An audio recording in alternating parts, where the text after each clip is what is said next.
Aking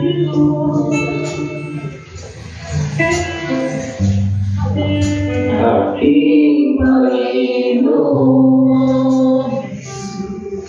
ako'y inibig. Maraming salamat. Ako'y inibig mo. At sinagin. At inagin mo. Ang tanging alay. Ang tanging alay ko sa'yo aking naman. Ay buong buhay ko, puso at kaluluwa. Hindi makaya na maibang kaluwa. Mamahalin siya.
Thank you, Lord, for your Holy Spirit.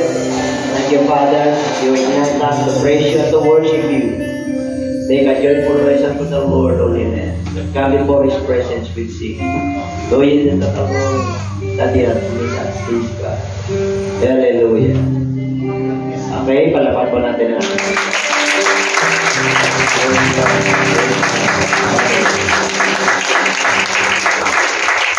okay, at salamat sa inyo lahat. At nababasahin po tayo bago kayo po sa Matthew 16:18. Matthew 16:18 po, pinapag-aral sa salita ng Diyos.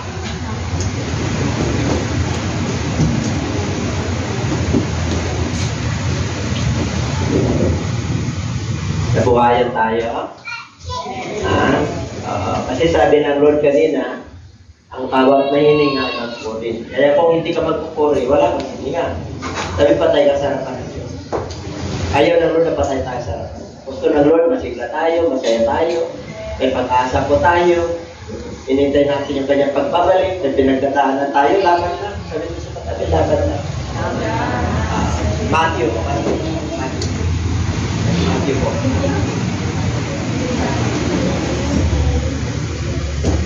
Lahat tayo may pinagdadaanan. Sige, basahin po natin. And I say also unto thee, Thou art Peter, and upon this rock I will build my church, and the gates of hell shall not prevail against it. Okay, pagpalay kayo lahat. Palay kayo makaupuan po.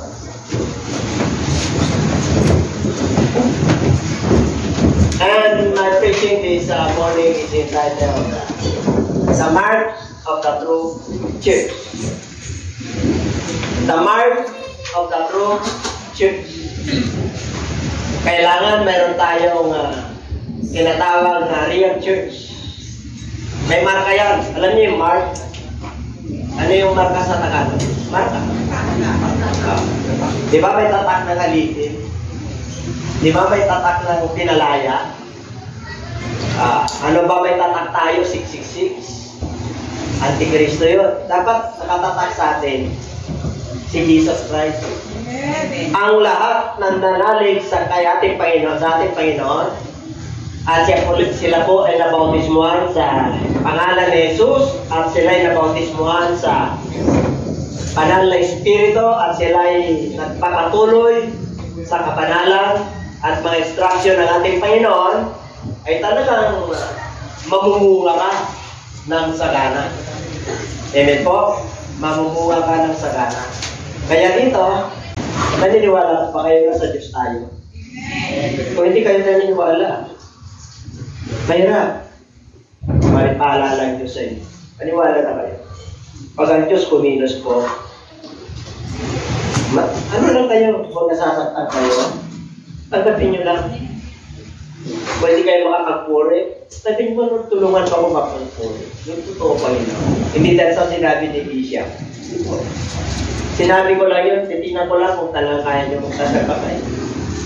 Pag hindi mo tinasang kamay mo, pride. Diba? Pag in-hold up kayo ngayon, diba? Tasang kamay nyo. Diba? Hold up yun. Ano ba naman yung Diyos na bigay sa'yo ng hininga? Sampahin mo siya at purihin mo. Hanggang ngayon, binuhay ka pa. Dami ang nasa tiyan pa lang, wala na eh. Hanggang ngayon, binigyan ka pa ng chance ng Lord na i-value yung buhay natin. Amen po. Pag nagsasalita ang Panginoon dito, ginagamit ako. Pag naniniwala kayo, makinig kayo. Amen po. Hindi naman ako lagi nagsasalita eh. Feeling ko lang naman eh. Hindi sermon ito ah. Ano to? Paalala. With love po yun, with love. Kasi mahal tayo dito. Ayaw ng Lord na papahaman tayo. Nais ng Lord na papagpalain tayo. Amen? Ang nais niya, pagpalain tayo lahat. Walang anak ng Diyos na hindi papagpalain ng Diyos kung sila ay susunod. Kaya lang hindi pinagpapala ko at hindi nakukuha yung blessing kasi hindi sumusunod. Kaya kung gusto mo na mag-mature, mapagpala yung matisalan mo sa buhay, at magkakaroon ka ng spiritual enlightenment and maturity, mangungusap talaga ang Diyos sa iyo. At pangako ng Diyos yun. Anong pangako ng Diyos sa Deuteronomy 28? Diba? Ang mga sumusunod sa aking mga utos, mga panuntunan, papagpalain mo sila mula hanggang sa henerasyon mo, mula sa iyo, sa mga anak mo, sa mga apo mo. Kasi sumusunod ka. Amen? Pag hindi ka sumusunod, ako, ang dami paalala ng Diyos. Kasi anak ka niya. Papapahama ka kasi. Kaya tinutuwid tayo ng Lord. Kaya yung mga ugali po natin na katigasan nung wala pa tayo kay Lord, ibigay mo sa Diyos yan para lumampot yung kalooban mo. Amen po? Kaya laging sinasabi ng ating Panginoon pag nangangaral, yung mga may pandemic ay maginig. Si Jesus Christ ang nagsasabi nun. Ako rin sasabihin ko rin sa inyo. Kasi, bakit? May pandemic tayo na literal. Pero, hindi pumapasok yung spiritual kasi nakapokus tayo sa labas. Yung puso at isip natin wala dito. Mayroon naman 50-50. Amen? Kung gusto mo talaga na magiging pakuha mo yung gusto ng Lord sa iyo, yung talagang pagkakala ng Diyos na lubusan. Talagang matalim yan sa mabuting lupa. Amen po? Alam nyo na yun. Hindi nasasakal para mag-grow ka. 30 naman ang growing eh. Hindi naman instant eh. 30, 60, 90 to 100. Depende yan sa relasyon nyo sa Diyos. Depende yan sa pagsunod nyo sa Diyos. Pero lalago ka. Amen? Kasi sumusunod ka. Tingnan nyo ang parable ng ating Panginoon. Nangaral. Ano yung pinangaral? Mabuting dinig. Walang masamang dinig. Walang masamang word of God. Dahil lahat niya mabuti kasi Diyos siya. Kaya kahit na dumadang ka ng pagsubok, ang resulta niyan sa buhay mo mabuti. Ibig sabihin natuto ka. Nag-mature ka. Ang tawag ko dyan, curse or turn into blessing. Diba? Ano ang opposite ng ng blessing? Curse. Ay, hindi ka nakasunod-sunod. Talaga naman. Amen po. Talagang maalipin ka ng demonyo, alipin ka ng kahirapan, alipin ka ng sakit, alipin ka ng depression, ng anxiety. Bakit po? Hindi ka sumusunod eh. Nangitin na.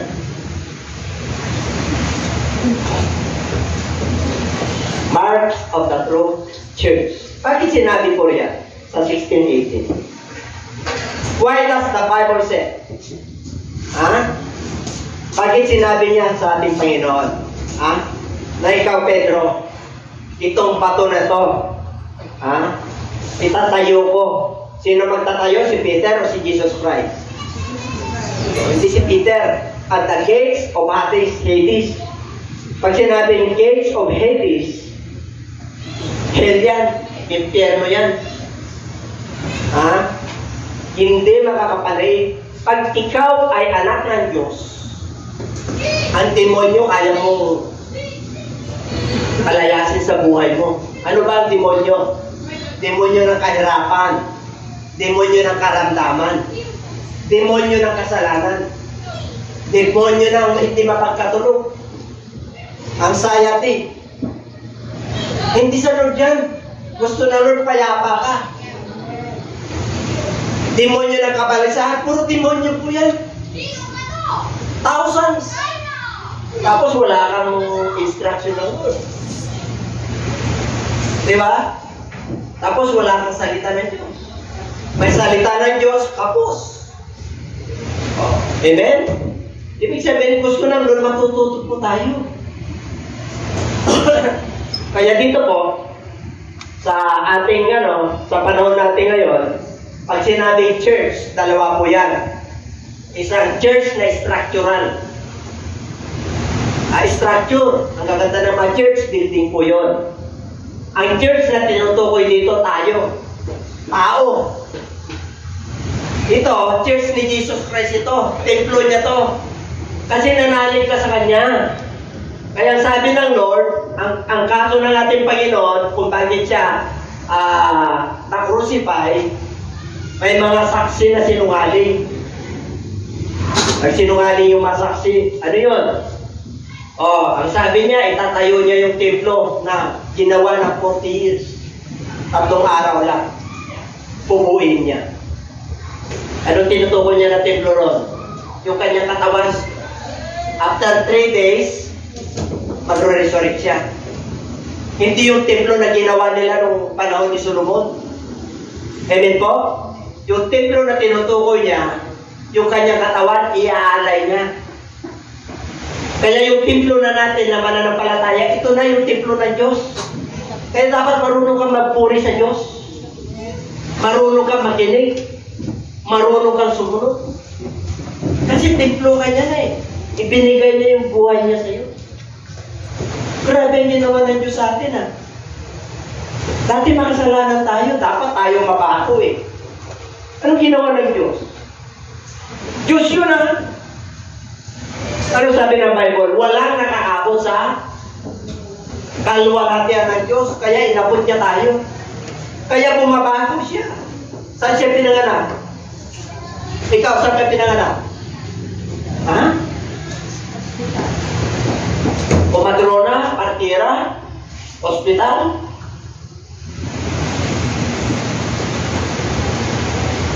May lamping ka? May pranila ka? May pampers ka pa? Tapos magpuri ka lang sa Lord, kinahiya mo pa. Alalahanin po natin, alapot lang tayo. Mawawala tayo lahat dito. Amen? Kaya samantalahin mo na, dahil binigyan ka ng buhay ng Diyos. Tiyakin mo lang na pagtulog natin at kinuha tayo ng Lord, lagi ang punta natin. Pag dumating ang ating Panginoon kayo, naganda na pa tayo.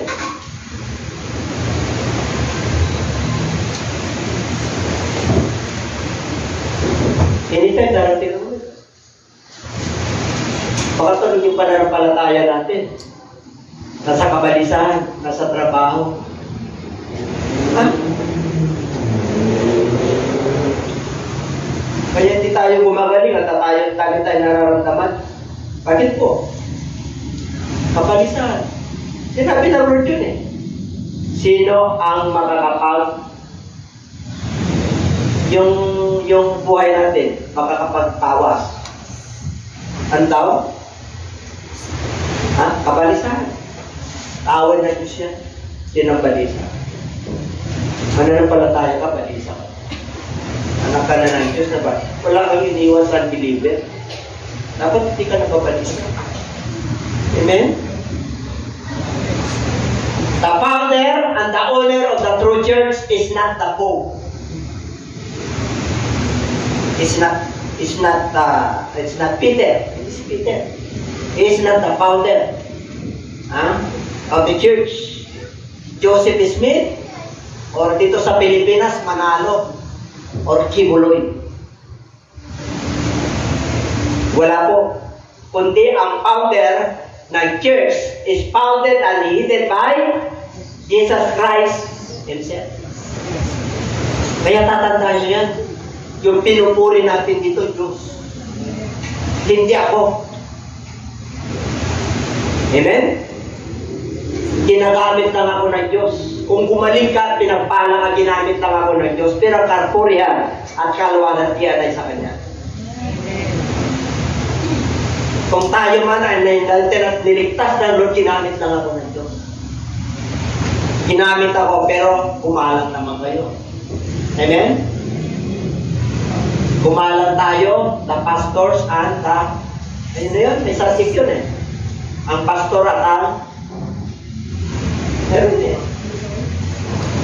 Tupa ba yun? Love your pastor. Meron yun eh. Love your pastor, love your church. Paano mo malagos na hindi mo nakikita? Yung pastor na, di ba, tinatarakan sa likod. Meron bang ganon? Meron. Pagka natamaan sila ng preaching, nangusap ang Lord, meron. Eh, ako sumusunod lang. Ayaw ko na may pangaral ito eh.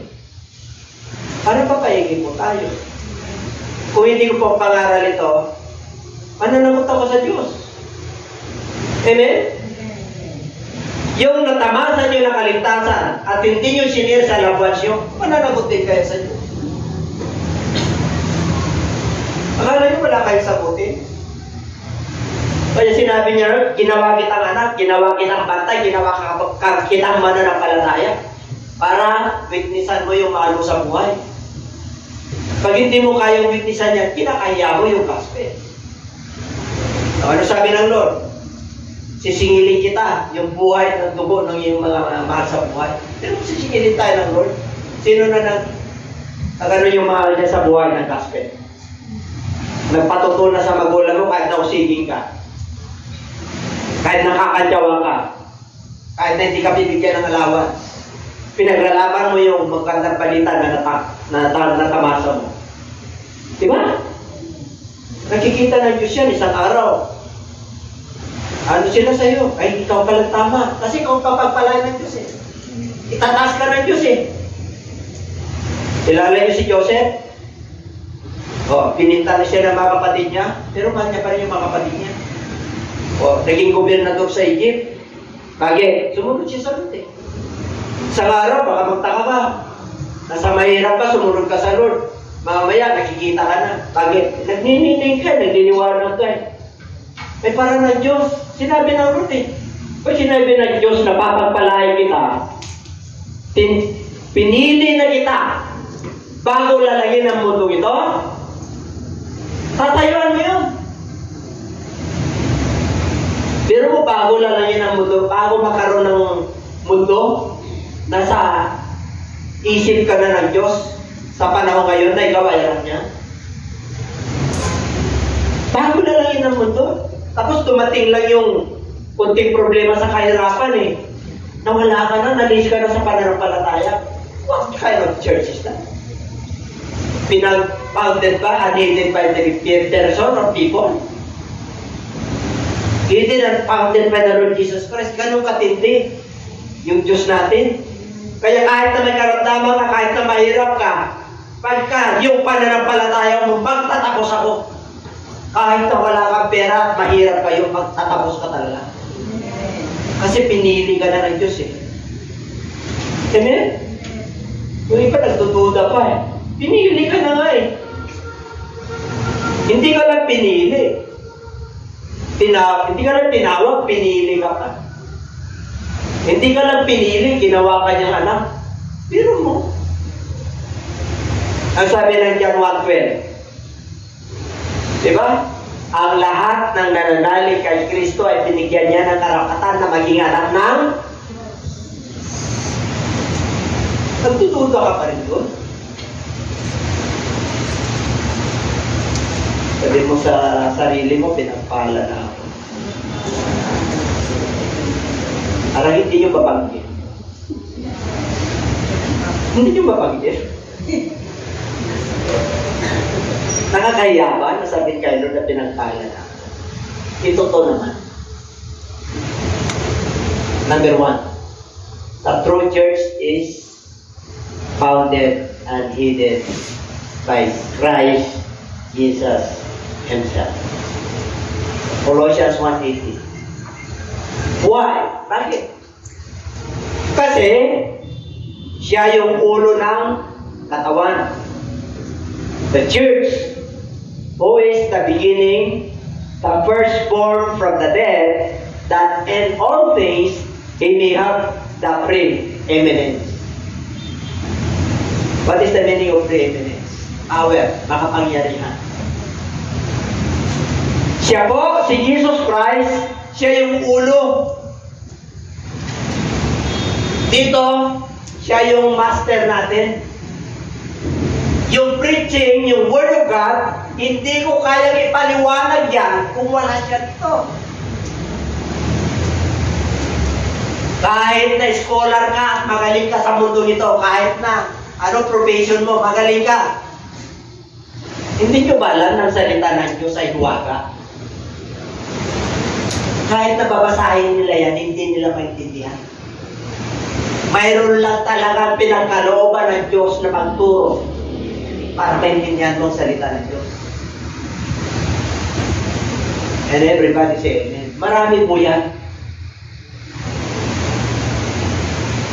Kaya siya po yung head. Tayo yung katawan. Amen po? Pag sinabing head, brain. Siya yung namamahala, siya yung nag-inspire sa akin, at siya yung bibigay sa akin ng mensahe.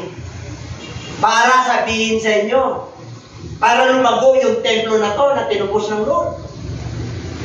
Upang sa magkaganon, pag dumating yung problema at unos sa buhay, makakatayo kayo.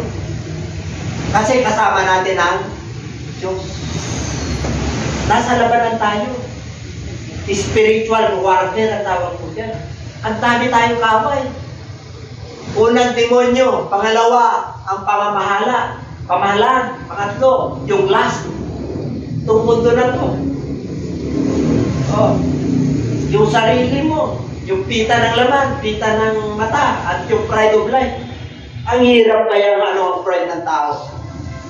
Amen? Lahat tayo may pride. Sino walang pride dito? Ang tindi mo. Yan tayo may pride kahit walang pinag-aralan. Kahit wala kang inabot kasi nature na ng tao yan sa kasalanan. Kaya lang ang pagkakaiba natin, tumatayo, kamukontrol. Hindi tayo bumabanat, hindi tayo gumagati. Gumagawa pa rin tayo ng mabuti kasi kasama natin ang Lord. Meron tayong Word of God, meron tayong Holy Spirit. Number 2. The true church is a Pentecostal church.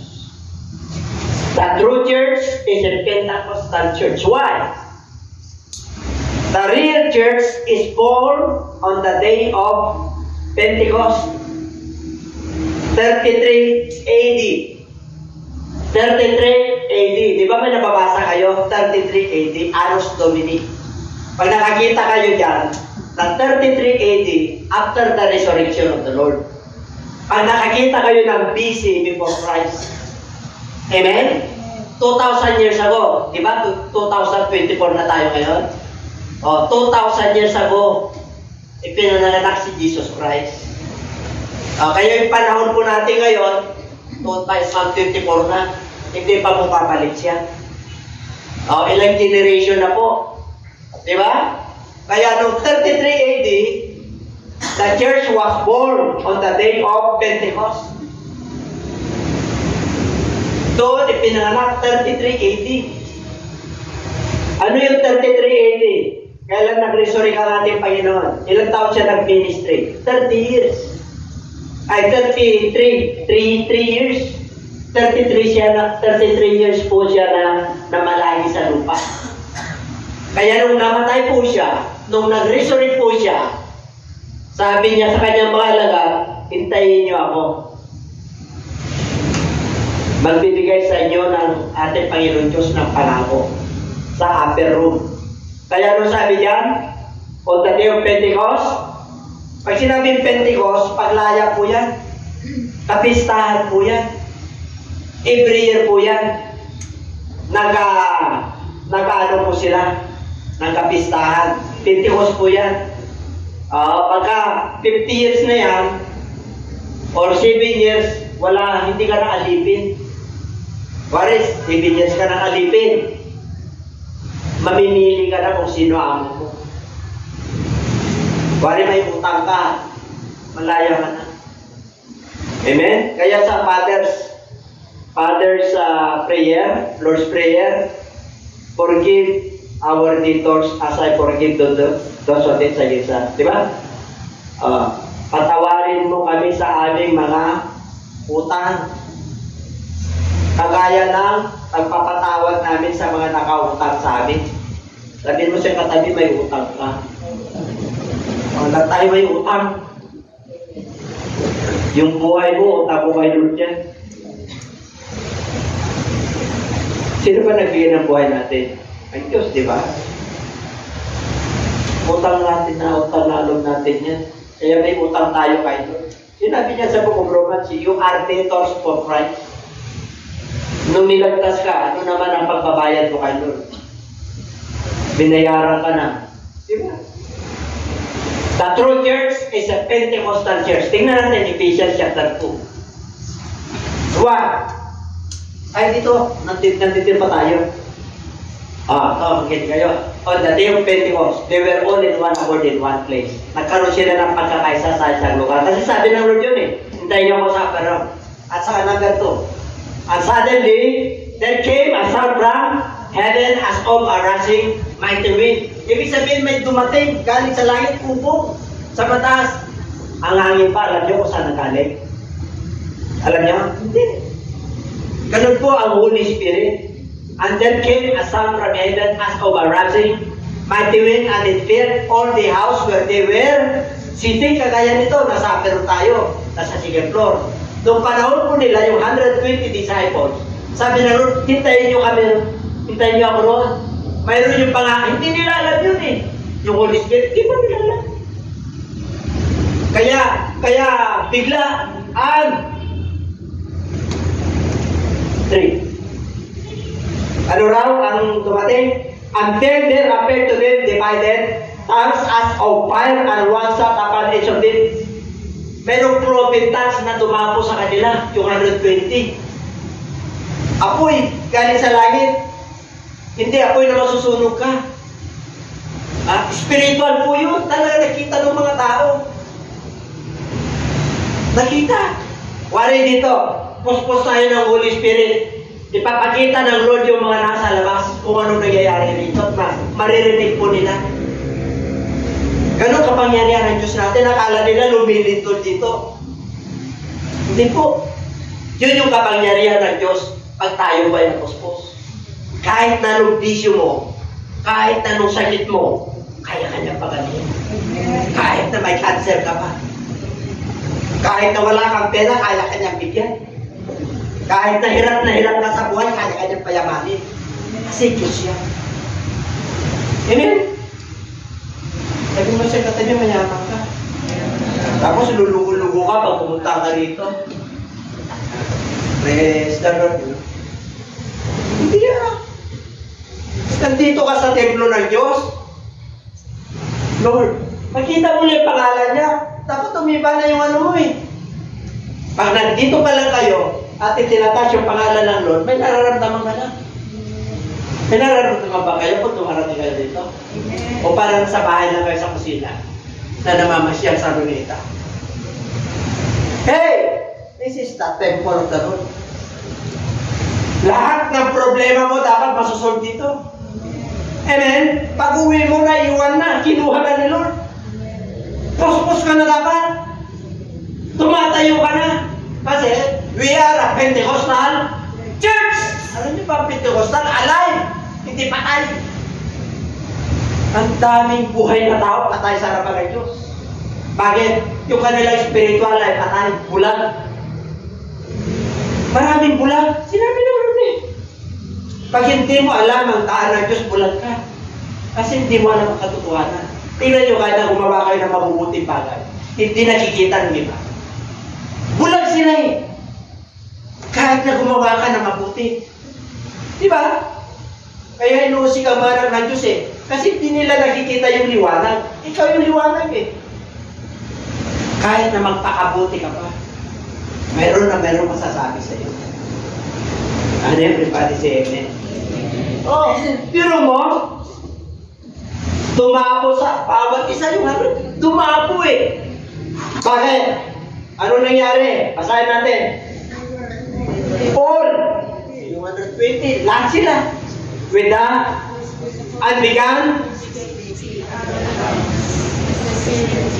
that is phenomenon. Kaya yung pag-akyat ng ating Panginoon, pagbaba sa kanila ng Holy Spirit, nalaman ng buong Jerusalem, Judea, Samaria, hanggang pumunta ng Europe, hanggang pumunta ng Asia, hanggang pumunta ng kontinente ng buong mundo. Ang gospel ng Lord, ang kamatayan ni Kristo. Kaya nabuhayan ang pag-asa ng buong mundo. And everybody say amen. Kaya nung pagkapanganak pa lang ng ating Panginoon, glad tidings to all people.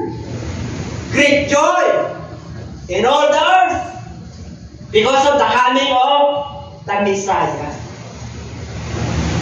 And everybody say amen. Amen. Masaya na kayo? Bakit po? Ay, Church of God tayo. Pentecostal church tayo, kailangan. Alangan naman ng Pasko eh. Para bigat, pupunta ka. Kapte lang naman tayo, di ba? Okay na sa inyo? Amen. Ha? Pasko na 24 times ngayon. Hindi na 17. Hindi na. Ayaw na nila na 17. Sino ang gusto na 17? Ako lang. Hindi ako lang. Hindi, totoo na to. Wala, tawag sila pastora. Talagang ayaw din. 24! 24 na saan? Parang hindi kayo darating yung tinatasa. Ano ba kausap ko rito? Hello, asan na kayo? Mga anino ba kayo? Ha? Asan na? Linggo, linggo yung 24, ha? Alam nyo yun, ha? Baka mamaya kami lang nandito ni Pastora. Kasi busy kayo, sabi nyo. Dami kami bisita eh. Oh, dami kayo pumunta sa amin eh. Oh. Mamaya na raw. Pero hindi na yan, nagano na sila. Nagano na sila. 24. Wala na sa. Ako lang. Wala. Kahit na bishop ka ba eh, di ba? Mas majority sila eh. Ganun din eh. 31, dito tayo, di ba? Oo. Hindi Sabado. Kasi may mga ano pa sila ng Sabado. May mga pasok pa yung iba ng Sabado, di ba? Ano yun, baka mamaya. Christmas party natin Sabado, di ba? Oo. Wala na. Wala na kayo kasi, siyempre, Christmas party yun. Nandun yung bonus ko. Nandun yung parigalo. Okay na? Ayos na? So, happy? Smile.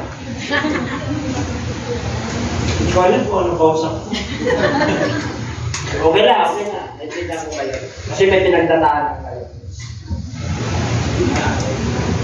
Ako may pinagdadaanan natin. Enjoy story sa atin na word eh. Pasensya na kayo ah. Talaga ganito ako mga araw na yun. Kasi true church tayo eh. Alive church tayo eh. Inaasa na natin kung paano tayo magpuri, pati yung masipas. Hindi lang sound eh, high sounding cymbals pa. O lahat ng may hininga talaga magpuri. Pero kung pinagpupuri ng Lord yung mga gitara, piano, okay? Tapos tayo na may hininga ng niligtas na Lord na binigyan ng... Isipin nyo na lang, mga kapatid. Nung binuhay ka ng Diyos, ilan ang nawalang dead cell? Ilan? More or less 5 million. 5 million ang namatay na dead cell para lumabas ka lang. Hindi niyo ba alam yan? Ang egg cell sa babae, ang sperm cell sa lalaki. Nung nagkatakbo sila, 23. Kaya 46 yan. Kaya pag hindi nabuo yan, takot lahat yun. Tingnan nyo, mayroong mahirap mga anak, di ba? Kaya mapalad ka pag lumabas ka sa mundong ito. And everybody say amen. Kaya kailan balance yun, 23 sa lalaki, 23 sa babae. Pag i-balance yun, di ba kakalat yun? O ano nung ginagawa ng doktor, di ba? Para mabuo yun. Chromosome sa tawag ko. Minsan, sa scientific ko tayo. The true church is an apostolic church. Meron ka pa rito? Meron pa eh. Now, therefore, kaya nga, you are no longer strangers and foreigners, but fellow citizens with the saints and members of the household of God, having been built on the foundation of the apostles and prophets, Jesus Christ Himself being the chief cornerstone. Hindi ka na extranjero dito sa mundong ito. Dito sa mundong ito, namamasyal lang tayo rito kasi binigyan tayo ng buhay. Pero mawawala tayo. Asa na tayo? Fellow citizens with the saints. Yung mga santo sila, Pedro sila yung santong patay na. Tayo yung santong buhay. Kaya sabi ko siya katabi, santo ka.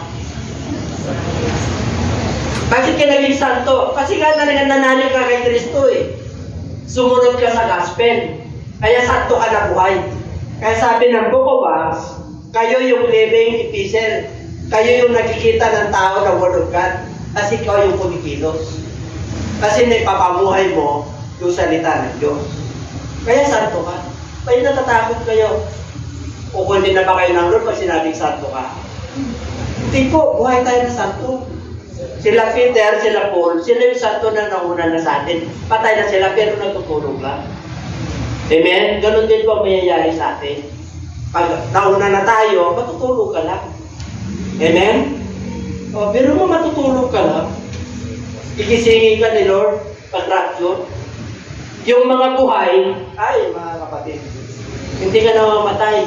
Hindi mo na mapapakinabangan yung libingan mo. Yung maiiwan yung naililibing doon. And everybody say amen. Kaya, nandito na tayo sa members of the household of God. Nandito na tayo sa bahay ng Lord. Ibig sabihin, we are the universal church of God. Universal. Alam niyo yung universal? Buong mundo. Wari. Ano pangalan mo ka? JR. May kapangalan ni JR, pangkarin. Brother JR. Ganyan ang yung anak ko JR, yung pastor sa mga tarang. Parang may namukha, tsaka yung stand up ko. Mas matangkad lang sa'yo ng konti. Ngayon, asan na nga ba tayo? Naglalabs eh. Asan? Wala rin. Naglalabs eh. Kita nyo? Ay, talaga diretsahan ako, sasabihin ko, naglalabs eh. Nandiyan kayo ng libat, tingnan ko rin kung naglalabs kayo eh. Parang yung pa, sinabi ni Bishop Dominic. Di ba?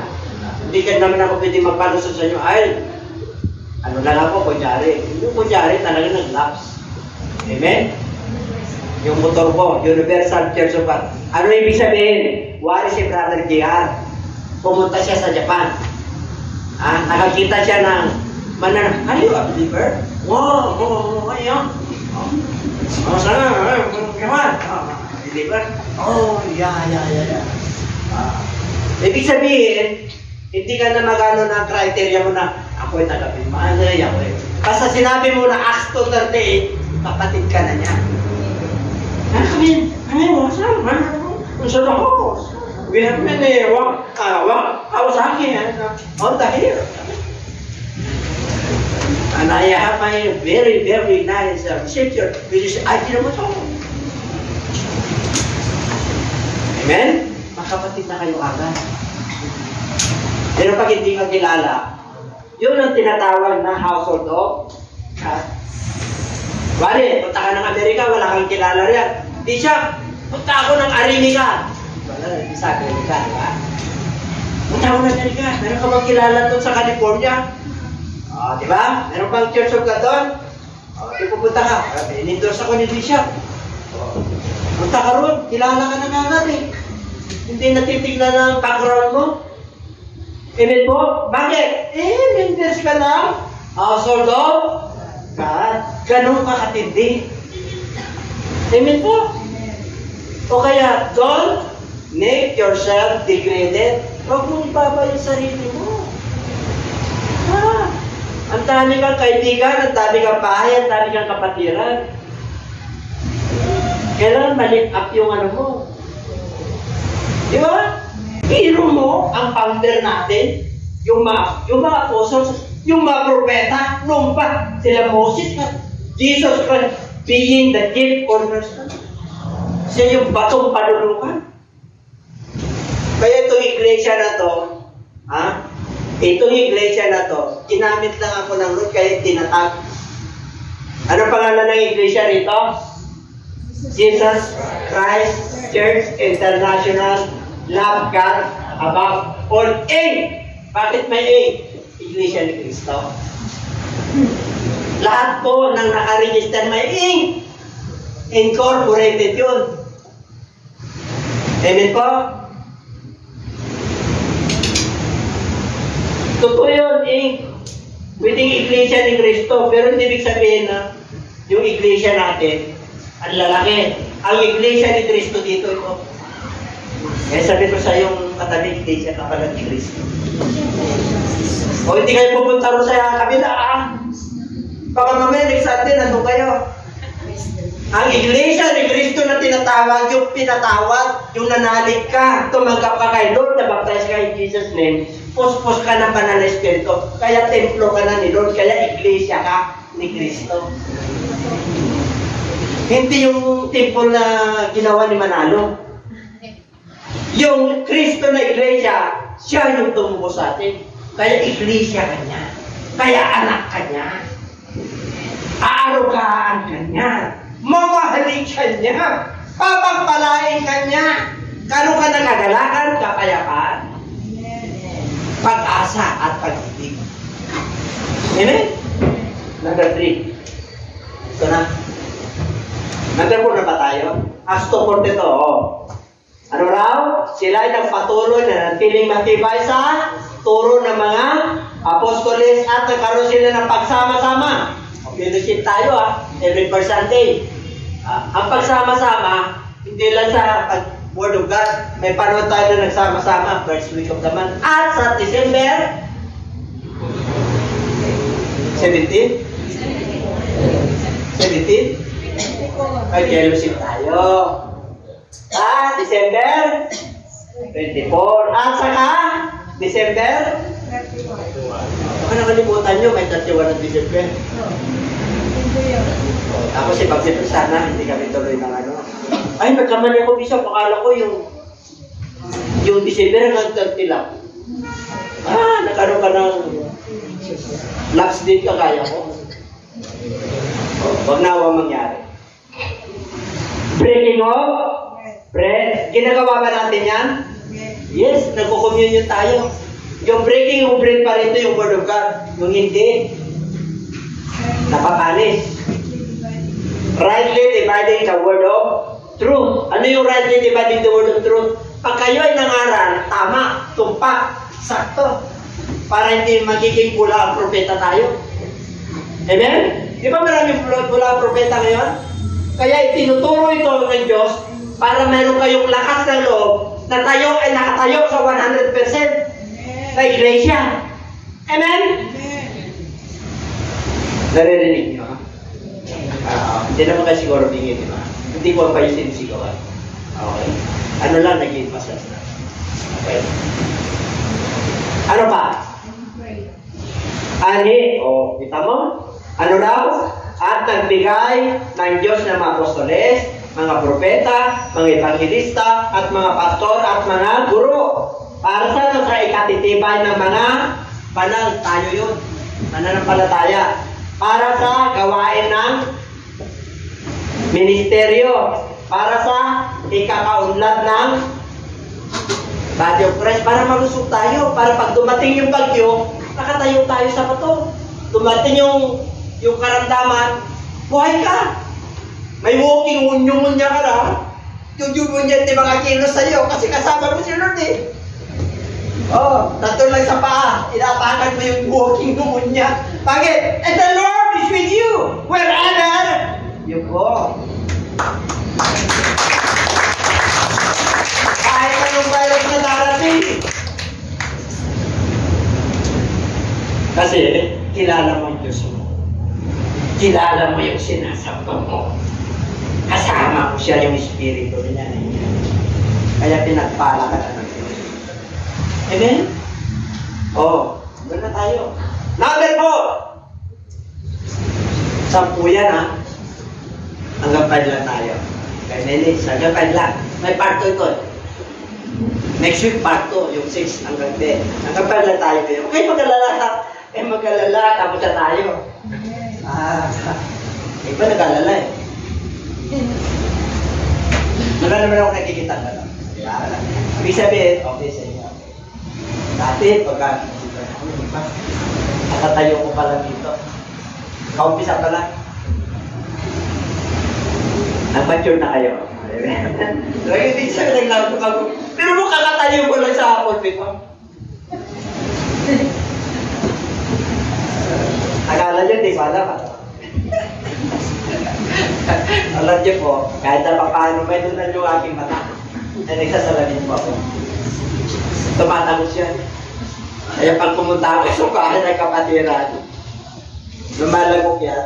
Kunyari hindi ko alam. Lumalagok. Alam niyo lumalagok? Tumutok na. Kunyari ba?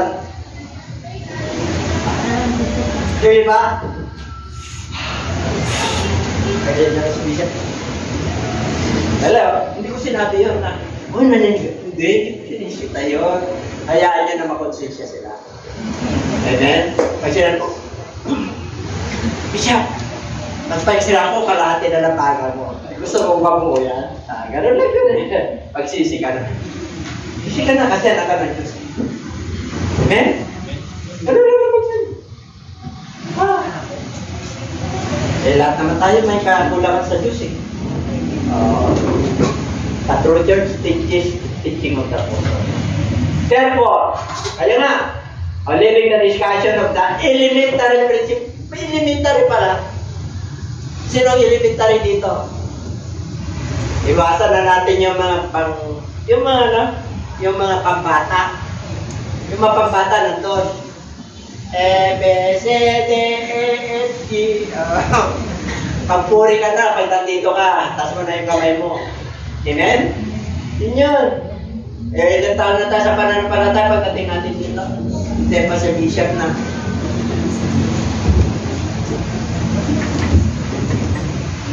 Sabihin na pagpapala sa Diyos.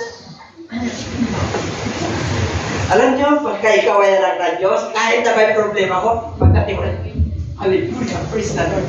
Ay, natutuwa Diyos sa'yo. Tiyak paglabas mo, blessing ang darating sa'yo.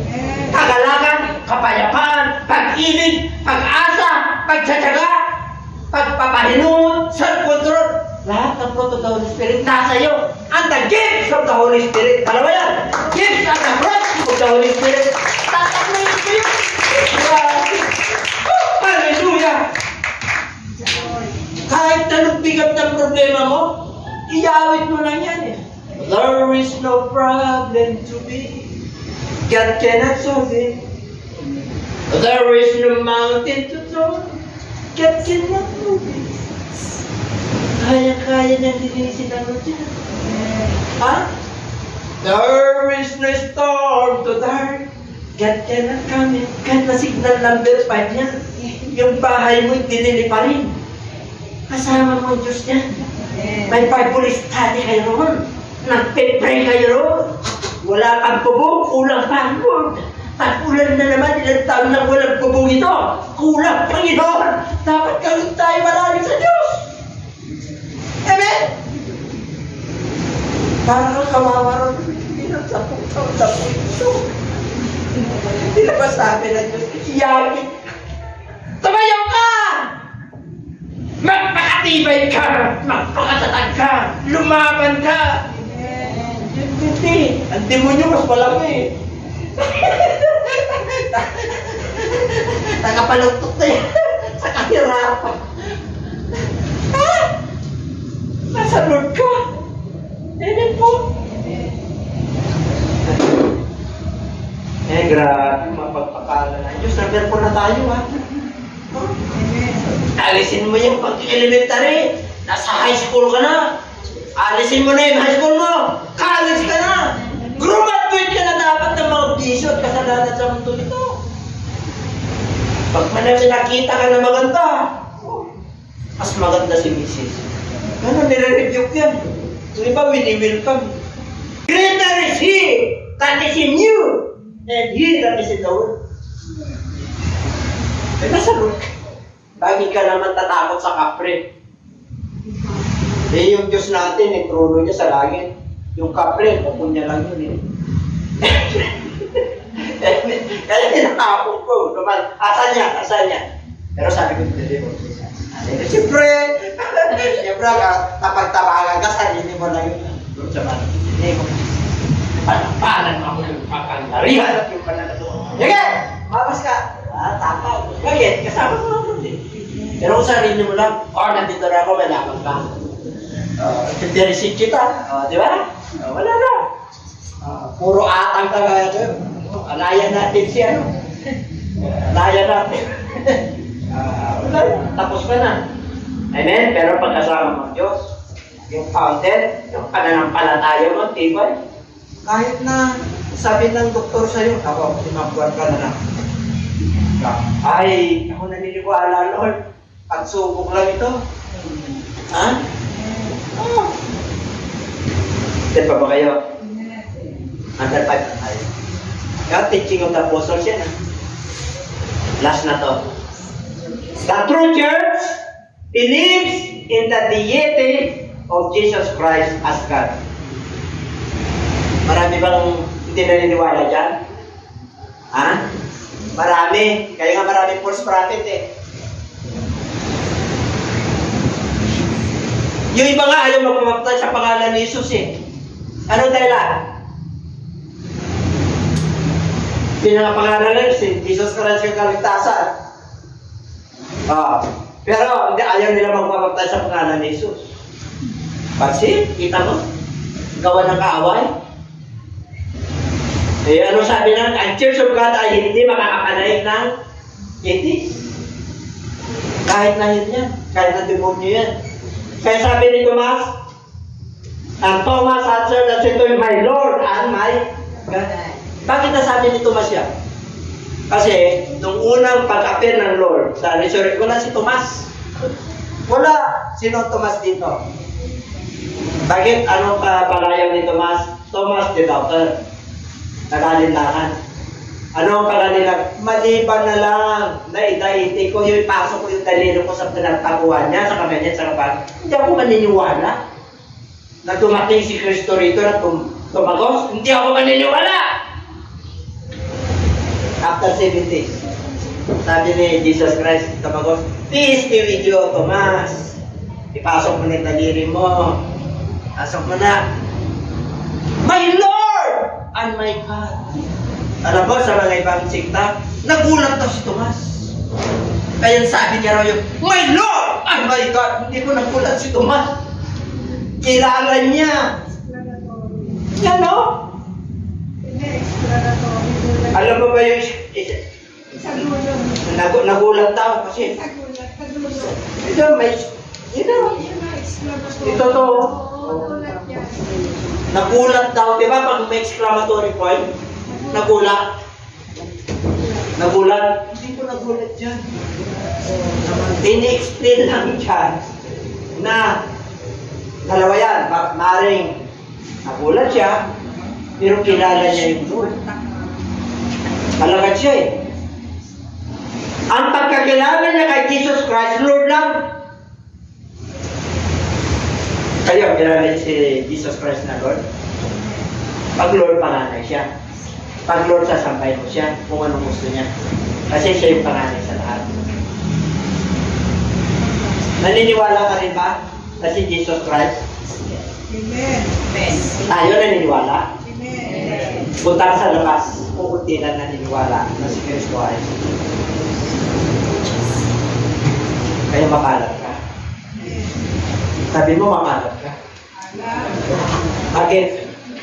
Si Tomas at saka yung mga lagat, kilala na nila na si Jesus Christ, siya yung Panginoon at siya yung Diyos na Espiritu na bumaba, na nagkatawa. Ano pa? Wala nang pagtatalunan pa. Ano raw yung hiwaga ng pagka-Diyos? O sino raw ang nakataong tao? Ang Diyos. Umiram ng Espiritu umiram ng laman kay Maria. Kaya Virgin Mary siya. O, ayan. O. Nakita siya ng justified in the Spirit. Nakita ng mga anghel. Ipinangaral sa atin na nanampalataya tayo sa mundong ito at ang kanyang kalwalhatian ay nasa kanya. Ano ba? Ano? Hindi na rin marunong magbasa? Lakas.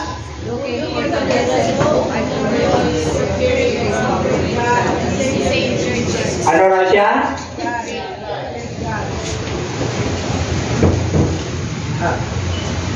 Ano raw siya? Blessed? Darating siya at magpakita siya. Diyos siya at siya ang tagapagligtas. Pag tagapagligtas, pag nagkatawa-tawa siya, Lord, Espiritu, God siya. Hindi magkaiwala yun, siya rin yun. Okay, ano pa? Ito ang ilagay nyo sa inyong mga isipan, mga kapatid. Ano raw? Let this mind be in you, which was also in Christ, who being in the form of God, did not consider it robbery to be equal with God, but made himself of no reputation, taking the form of a servant, and coming in the likeness of men. And being found in appearance as a man, he humbled himself, nagpakababa po siya, kahit na Panginoon siya, and became obedient to the point of death, even the death of cross. Tinanggap niya po yun. Kaya nga, ang Panginoong Diyos ay highly exalted. Itinaas siya and given him the name which is above every name. Kaya tinataas natin yung pangalan ni Lord. Kasi hindi mas mataas ang pangalan ni Papa dyan. Diba? Yung mga malalaki ang organisasyon, ang itinataas nila yung kanilang propeta. Yung ministry nila, sarili nila. Okay? Bow at the name, every knee, those in heaven, and of those under the earth. Ano raw? Bawat tuhod ay luluhod. Saan? Sa pangalan niya.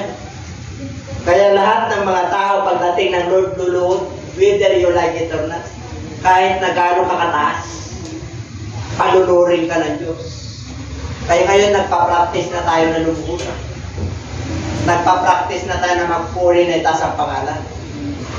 Amen? Para hindi mo siya ikakahiya.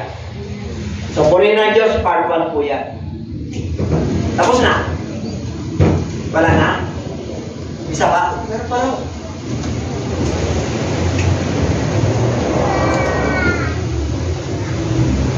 Tapos na?